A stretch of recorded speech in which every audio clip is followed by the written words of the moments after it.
का superhit bulletin. यही कुंभ के मेले से हम आपको देश और दुनिया की तमाम बड़ी खबरें बताएंगे और साथ ही बताएंगे आज कुंभ की नगरी में क्या कुछ होने वाला है। और पहले शुरुआत यही की खबर के साथ करते। देखिए, आज फिर स्नान करने के लिए जो लोगों की भारी भीड़ है वो यहाँ पर मौजूद है। रोजाना सुबह यहाँ ब्रह्म मुहूर्त से ही स्नान का सिलसिला शुरू हो जाता है। महाकुंभ में हर जगह आस्था के रंग बिखरे हैं और कहानी भी कुछ ऐसी जो कि अनोखे रंग बिखेरती है, वो आपको दिखाएंगे हम। जी हाँ, और ऐसे में एक अनोखे बाबा से भी आपको मिलवाते हैं। ये बाबा इतने क्वालिफाइड बाबा है जो लोगों को संसारिक भोग विलास से दूर रह करके धर्म के रास्ते पर, सनातन के रास्ते पर चढ़ने की शिक्षा देते हैं। और इनके जो स्टूडेंट हैं वो न सिर्फ देश में बल्कि विदेश में भी छाए हुए हैं। में सनातन का सबसे बड़ा महोत्सव, जहां एक तरफ आध्यात्मिकता के साथ आधुनिकता की कदमताल है, तो वहीं दूसरी तरफ कदम कदम पर आस्था के अनूठे रंग भी हैं।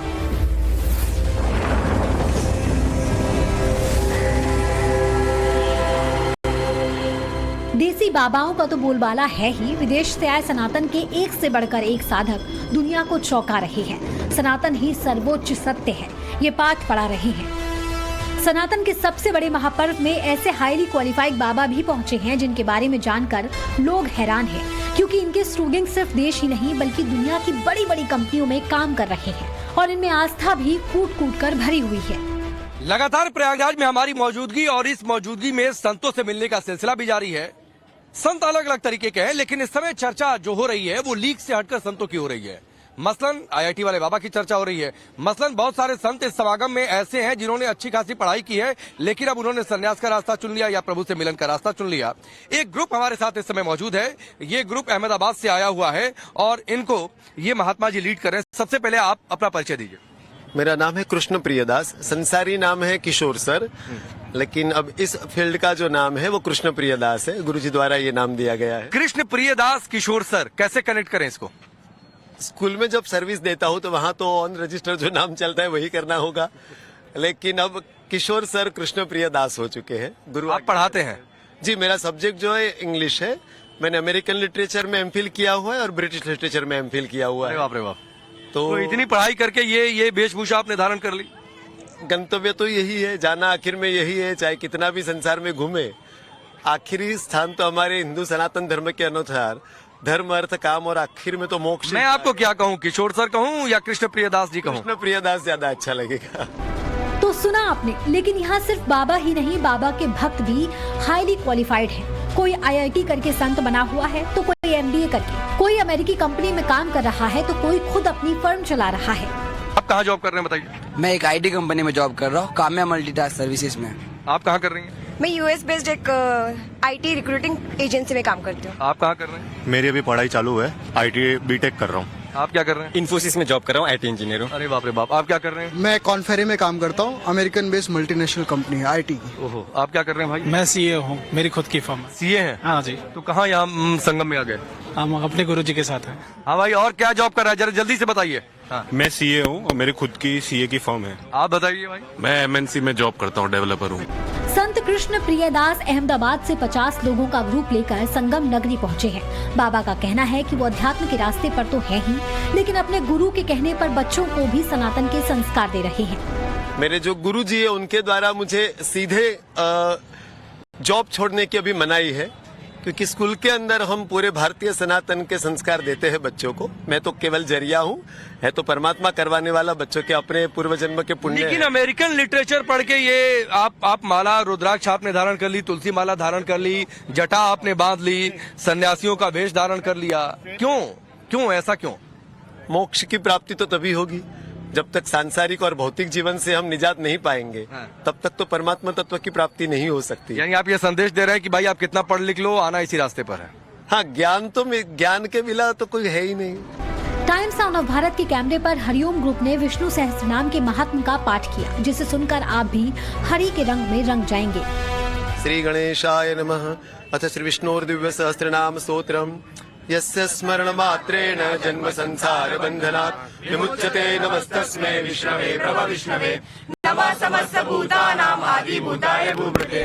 विष्णु सहस्त्रनाम के पाठ के बाद पूरे ग्रुप ने भगवान श्री कृष्ण का भजन भी गाया। अब वो सुनिए। श्री कृष्ण गोविंद हरे मुरारी, श्री कृष्ण गोविंद हरे मुरारी। हे नाथ नारायण वासुदेव, हे नाथ नारायण में अब तक देश दुनिया से तकरीबन 8 करोड़ श्रद्धालु पहुंच चुके हैं, जो संगम में आस्था की डुबकी लगा रहे हैं। वहीं यहाँ मौजूद संत और बाबा मानवता और प्रकृति की सेवा का संदेश भी दे रहे हैं। गोपाल जय जय गोविंद जय जय गोपाल जय जय। तो हर तरफ यहाँ प्रयागराज महाकुंभ में साफ सफाई का काम ऐसे ही निरंतर चालू रहता है। करोड़ों श्रद्धालुओं ने अब तक आस्था की डुबकी यहाँ पर लगा चुके हैं, लेकिन बावजूद इसके गंदगी का कहीं भी कोई नामो निशान नहीं है। और देखिए हमारे पीछे अगर हम दिखाने की कोशिश करें आपको, क्योंकि 1 लाख से ज्यादा जो टॉयलेट हैं पूरे कुंभ क्षेत्र में बनाए गए हैं, सफाई तो चलती रहती है। और हमारे पीछे देखिए आपको पिंक टॉयलेट और बगल में ब्लू टॉयलेट्स नजर आएंगे महिलाओं और पुरुषों के लिए। और न सिर्फ ये टॉयलेट बड़ी तादाद में बनाए गए हैं हर कुछ कदम पर, बल्कि इनकी साफ सफाई का भी बराबर जो सफाई कर्मी है वो ध्यान रखते हैं, ताकि श्रद्धालुओं को, देखिए तस्वीरें भी आप देख रहे हैं, किसी तरह की कोई परेशानी ना हो।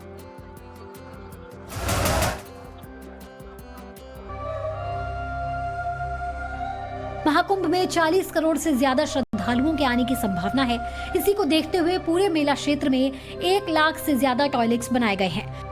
टाइम्स नाउ ऑफ भारत की टीम जब मेला क्षेत्र में पहुंची तो वहां बने खास टॉयलेट्स को भी देखा। मेला क्षेत्र में हम घूम रहे हैं और अचानक हमको लगा कि हमको देखना चाहिए कुछ एक टॉयलेट्स एट रैंडम कि उनकी स्थिति क्या है, क्या वो साफ हैं।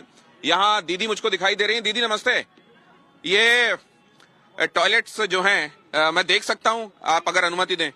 ये देखिए ये फीमेल टॉयलेट्स हैं और ये देखिए ये एट रैंडम हम यहाँ पहुंचे हैं। और क्या आपको साफ सफाई दिखाई दे रही है, ये खुद आप देखिए। और यहाँ अचानक आप किसी जगह पे दरवाजा खोलें और आपको ऐसी सफाई देखने को मिले तो निश्चित रूप से ये रीअश्योर करता है कि वो लोग जो मेला की व्यवस्था में लगे हुए हैं, हर एक अरेंजमेंट को देखने में लगे हुए हैं यहाँ पर, क्योंकि ये फीमेल टॉयलेट है तो दीदी लोग उनकी देखरेख में ही मैं यहाँ पे शूट कर सकता हूँ। मैं केवल ये दिखाना चाहता हूँ कि ये एक ऐसी मूलभूत आवश्यकता है जिसके लिए इंतजाम होना बहुत जरूरी है। मेला क्षेत्र में सबसे बड़ी चुनौती टॉयलेट्स की साफ सफाई को लेकर है। इसके लिए योगी सरकार ने जबरदस्त व्यवस्था की है। QR बेस्ड मॉनिटरिंग सिस्टम के माध्यम से टॉयलेट्स में स्वच्छता का सर्वे किया जा रहा है। साथ ही साथ जेट स्प्रे क्लीनिंग सिस्टम अपनाकर इसे हर समय साफ रखा जा रहा है। 10 टॉयलेट पे 1 आदमी रखा गया है कि अगर एक आदमी वहाँ टॉयलेट करता है या जाता है, उसके बाद दूसरा जाए तो उसे क्लीन मिले। उसका यही पर्पस है, इसलिए वो आदमी जरूरत के हिसाब से तुरंत जेट मशीन स्प्रे लगाएगा और उसके बाद साफ कर देगा। किसी तरह की कोई बदबू जो है इसके अंदर नहीं आएगा। नहीं, ये मैंने महसूस किया कि वहाँ इस तरह की कोई स्मेल भी महसूस नहीं हो रही है और अपने आप में बड़ी बात है। बता दें कि टॉयलेट्स की निगरानी का जिम्मा 1500 गंगा सेवा दूतों को दिया गया है। ये दूत सुबह शाम एक टॉयलेट की जांच करते हैं और उसकी साफ सफाई रखने पर जोर देते हैं। बताते हैं महाकुंभ के मेले में एक माला बेचने वाली जो लड़की है वो सोशल मीडिया पर काफी ज्यादा वायरल हो चुकी है और हर कोई इस लड़की की एक झलक पाने के लिए लंबी लंबी लाइन लगा रहा है। खूबसूरत आंखों वाली इस लड़की के वीडियोस आपने भी देखे होंगे, लेकिन यही पॉपुलैरिटी इस लड़की के लिए मुसीबत का सबब बन गई। और उसके बाद क्या ये लड़की कुंभ में मौजूद है या यहाँ से चली गई, दिखाते हैं आपको रिपोर्ट में।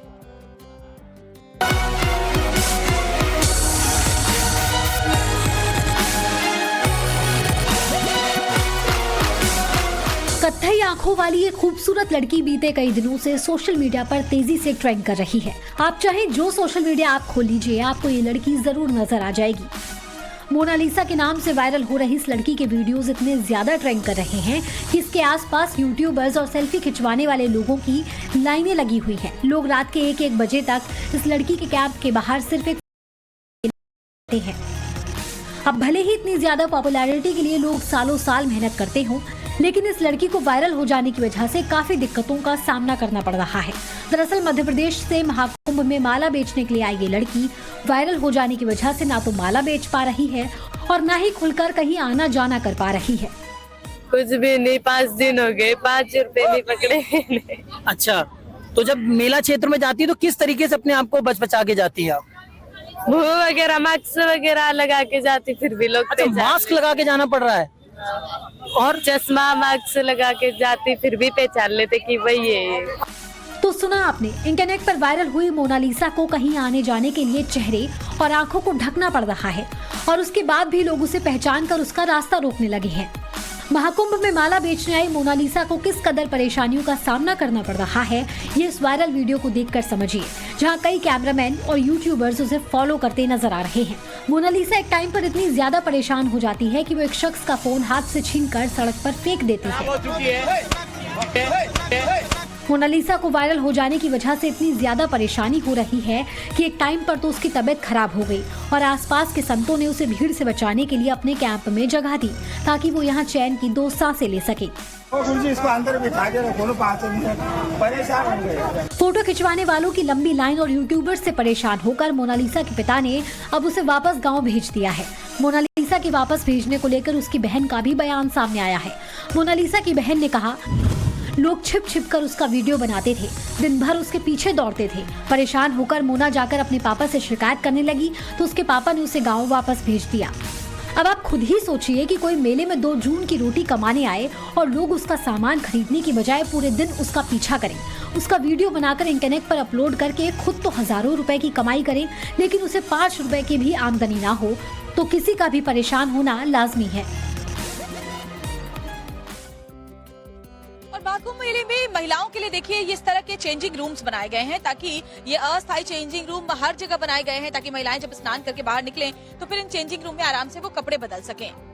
और चलिए खबरों में आगे बढ़ते हुए आपको बात बताते हैं। महाकुंभ को लेकर के बाबा बागेश्वर का बयान सामने आया। उन्होंने कहा है कि कुंभ में रील नहीं, रियल के लिए जिए। कुंभ में हिंदू राष्ट्र को लेकर के विमर्श होना चाहिए, लेकिन अभी फिलहाल जो चीजें हो रही हैं उससे जो मेन मकसद है वो भटक चुका है। तो पंडित धीरेन्द्र के शास्त्री ने कहा कि महाकुंभ में उन लोगों की घर वापसी को लेकर के भी विमर्श होना चाहिए जो गलती से या धोखे से दूसरे धर्म में चले गए हैं।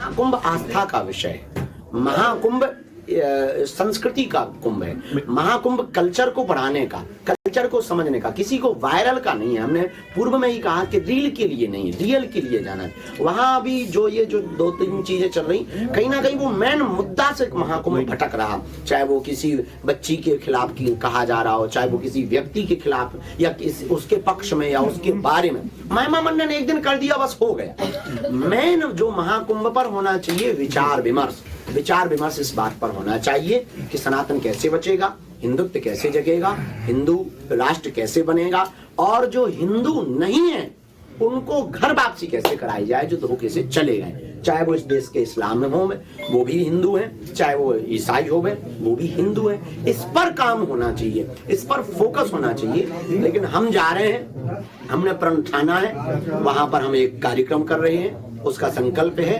हिंदू जगाओ, हिंदुस्तान बचाओ। तो यूपी के प्रयागराज में चल रहे इस महाकुंभ के मेले में अब तक 8 करोड़ से ज्यादा श्रद्धालु आस्था की डुबकी संगम में लगा चुके हैं और त्रिवेणी संगम में भी स्नान का सिलसिला लगातार जारी है। और देखिए इस बीच महाकुंभ से युवाओं की भजन मंडली का एक वीडियो भी सामने आया है जिसमें जमीन पर बैठे युवा भजन कीर्तन कर रहे हैं। लेकिन ये वीडियो कुछ चर्चा में है, और क्यों है ये चर्चा में, वीडियो देखिए रिपोर्ट में।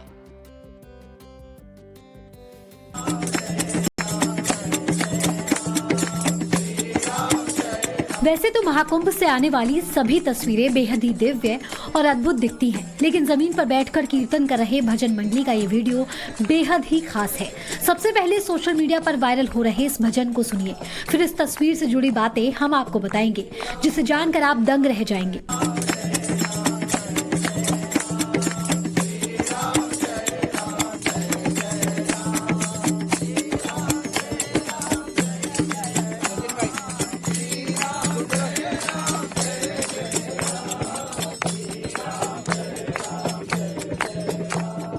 वैसे तो भजन मंडली का कीर्तन करने का वीडियो आपको बेहद ही आम लग रहा होगा, लेकिन जो लोग जमीन पर बैठकर भजन गा रहे हैं वो सभी बेहद खास हैं। दरअसल वाद्य यंत्रों के साथ भजन गा रहे युवाओं के अगल बगल कई लोग खड़े हैं, जबकि इस मंडली में प्रधानमंत्री नरेंद्र मोदी के भाई और भतीजे शामिल हैं। वीडियो में जो शख्स सितार बजाते हुए भजन गा रहे हैं वो कोई और नहीं बल्कि प्रधानमंत्री नरेंद्र मोदी के भतीजे सचिन पंकज भाई मोदी हैं। सचिन पेशे से कंप्यूटर इंजीनियर हैं, जबकि वीडियो में सचिन पूरे लय के साथ भजन गाते दिख रहे हैं।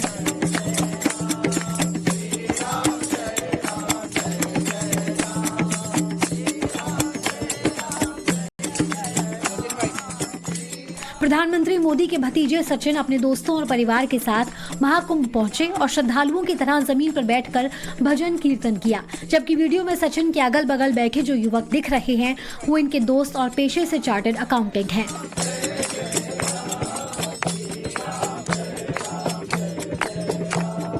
भजन कीर्तन मंडली को लोगों ने घेर रखा है और मंत्रमुग्ध होकर कबीर के इस भजन को सुन रहे हैं। जबकि भजन सुन रहे लोगों में प्रधानमंत्री मोदी के सगे भाई पंकज मोदी भी शामिल हैं। आपको बता दें कि मोदी के भतीजे सचिन को धार्मिक भजन गायन में रुचि है और उन्होंने अपने दोस्तों के साथ मिलकर एक ग्रुप भी बनाया है। वो भजन और हनुमान चालीसा गाकर युवाओं को अपने साथ कनेक्ट करते हैं।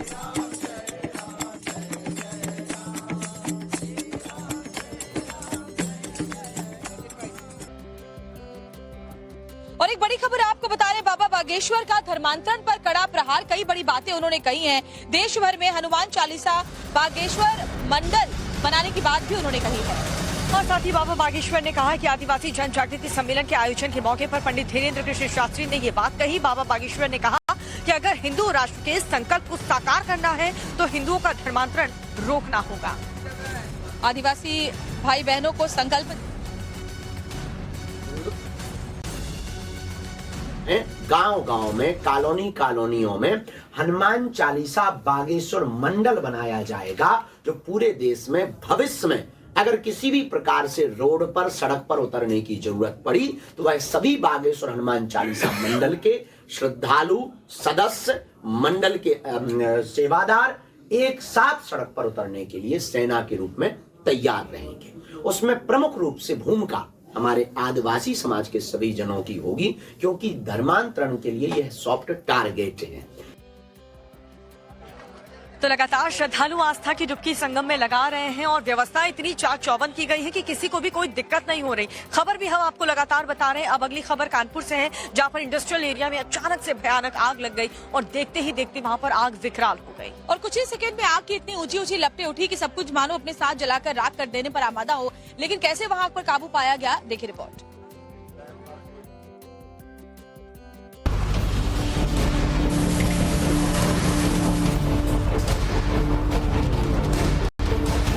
आग की ये डरावनी तस्वीरें यूपी के कानपुर से सामने आई हैं, जहां संदिग्ध परिस्थितियों में केमिकल फैक्ट्री में आग लगने से हर तरफ हड़कंप मच गया। आनन फानन में आसपास के लोगों ने दमकल विभाग को आग लगने की जानकारी दी, लेकिन जब तक फायर ब्रिगेड की गाड़ियां मौके पर पहुंची, आग की भयंकर लपटें करीब 10 फीट ऊंची हो चुकी थी।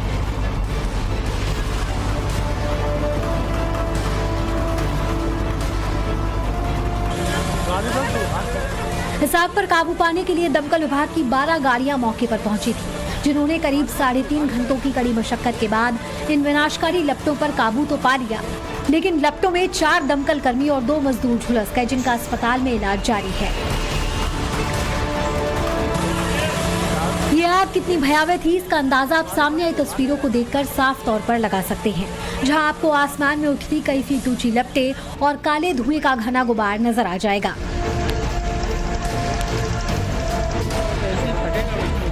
जानकारी के मुताबिक ये आग पनकी इंडस्ट्रियल एरिया के इस्पात नगर में पेंट फैक्ट्री के केमिकल गोदाम में लगी थी, जिसमें केमिकल से भरे 300 ग्राम तेज धमाके के साथ फट गए। धमाकों की वजह से काफी देर तक आसपास का इलाका भी दहलता रहा और गूंजता रहा। चश्मदीदों की माने तो ये आग दरअसल उस समय लगी जब एक केमिकल टैंकर में केमिकल लोड किया जा रहा था। आग लगता देख आनन फानन में टैंकर का ड्राइवर टैंकर लेकर भाग निकला और आग बुझाने के चक्कर में गोदाम में मौजूद 2 मजदूर बुरी तरह से घायल होकर बाहर की तरफ भागे। हालांकि अभी तक आग लगने की पुख्ता वजह सामने नहीं आ सकी है।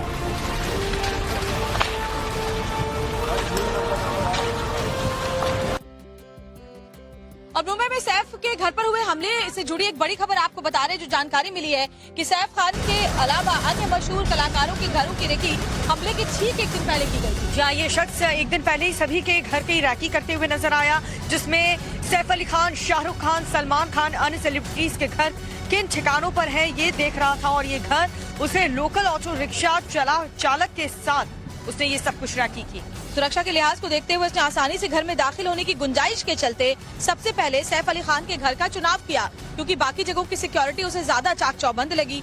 लेकिन बाकी सेलिब्रिटीज के घरों की जब रेकी करी तो उसे ये लगा कि सैफ के घर में दाखिल होना बाकी के मुकाबले ज्यादा आसान है और इसीलिए उसने सैफ अली खान का घर चुना। और ज्यादा जानकारी के साथ शिवानी मिश्रा हमारे साथ जुड़ चुकी हैं। शिवानी, पूछताछ में और क्या खुलासे हुए हैं, क्योंकि अभी ये बात सामने आई कि कई और सेलिब्रिटीज इस आरोपी के टारगेट पे थे। देखिए, एक ही दिन की जो अभी तक की बयानबाजी इस व्यक्ति की ली गई है गिरफ्तारी के बाद, उसमें सबसे महत्वपूर्ण बात यह है कि इसने बाकायदा रेकियां की हैं कई और मशहूर कलाकार, जैसा कि हम नाम का जिक्र कर रहे हैं सलमान खान, शाहरुख खान। हम जानते हैं कि बांद्रा वेस्ट का इलाका बड़े बड़े सेलिब्रिटीज से भरा हुआ है जो यहाँ पर रहते हैं। तो इसने बाकायदा एक रिक्शा को हायर किया, जैसा कि अमूमन यहाँ पर टूरिस्ट करते हैं, और लगातार उसने घूम घूम कर देखा कि किन किन सेलिब्रिटीज के घर कहाँ आते हैं, कौन प्लॉट्स में रहता है, कौन बंगलों में रहता है, कौन बिल्डिंगों में रहता है। और जैसा कि हम देख चुके हैं कि सलमान खान के ऊपर पहले भी हमला हो चुका है, जिसके चलते सुरक्षा जो है वो काफी ज्यादा वहां पर बाहर से नजर आती है। वहीं दूसरी तरफ शाहरुख के घर का हाल भी कुछ ऐसा ही है कि वहां पर प्राइवेट सिक्योरिटी काफी ज्यादा तैनात रहती है। जहां तक सैफ अली खान के सिक्योरिटी की बात की जाए तो उस पूरी बिल्डिंग अपार्टमेंट के अंदर जो बिल्डिंग के नॉर्मल सुरक्षा गार्ड हैं लोकली, वो सिर्फ मौजूद होते हैं, इसीलिए उसने आसानी पाते हुए अभी जांच जब आगे बढ़ेगी, पूछताछ आगे होगी शिवानी, तो ज्यादा खुलासा और इसके मकसद का साफ हो पाएगा। शुक्रिया फिलहाल जानकारी हम तक पहुंचाने के लिए।